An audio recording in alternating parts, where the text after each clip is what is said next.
chocolatière et bienvenue à cette nouvelle édition du Cola Info.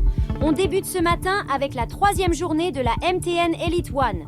Victoria United renoue avec le succès après son match nul, la journée précédente contre Canon de Yaoundé. Les hommes de Valentine Kouaïn ont disposé des Astres de Douala 2-0. Emmenés par un Nathan Douala de Gala, auteur d'un but sur pénalty, les tenants du titre sont déterminés à conserver leur titre de champion cette saison.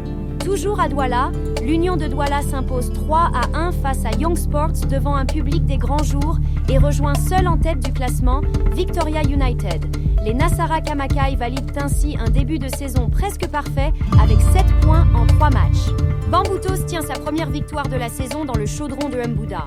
Le club aux millions de supporters a battu le promu Aigle du Mungo sur le score de 2-0.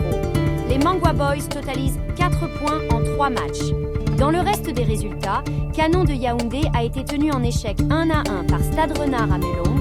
La Colombe du Dja a battu 2-1 Dynamo de Douala et Fauve Azur et Coton Sports se sont séparés dos à dos sur le score de 0-0. Au classement, Victoria United et l'Union de Douala sont seuls en tête avec 7 points, suivis de Canon de Yaoundé, de Fauve Azur, de Coton Sport et de la Colombe du Dja qui ont 5 points chacun. Stade Renard, Gazelle FA, Young Sports et Panthère de Banganté sont relégables. Suite et fin de cette 3e journée aujourd'hui avec PWD de Bamenda face à Gazelle FA et le déplacement de Panthère sur la pelouse de AS Fortuna. Une réunion cruciale s'est tenue entre le ministre des Sports, professeur Mouel Kombi, et les présidents de clubs camerounais.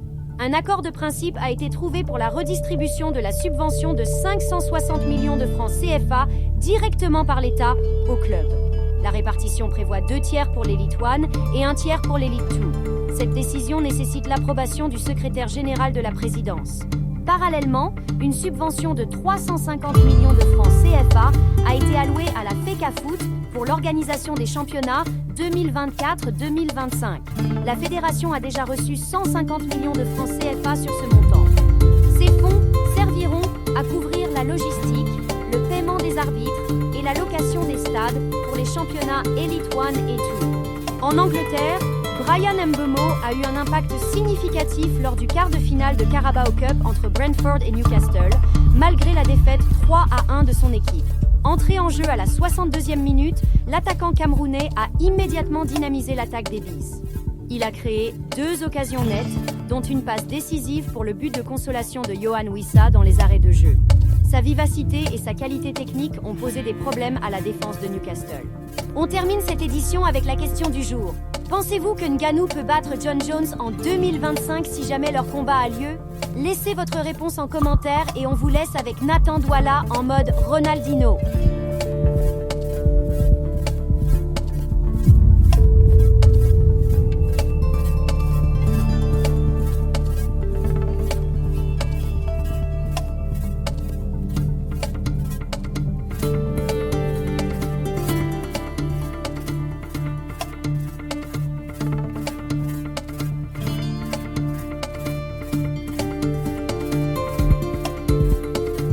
Si vous appréciez ce style de contenu, prenez s'il vous plaît quelques secondes pour liker, partager et vous abonner si ce n'est pas déjà fait. Ça nous encourage à vous produire plus de contenu de ce style et c'est fortement apprécié. Merci.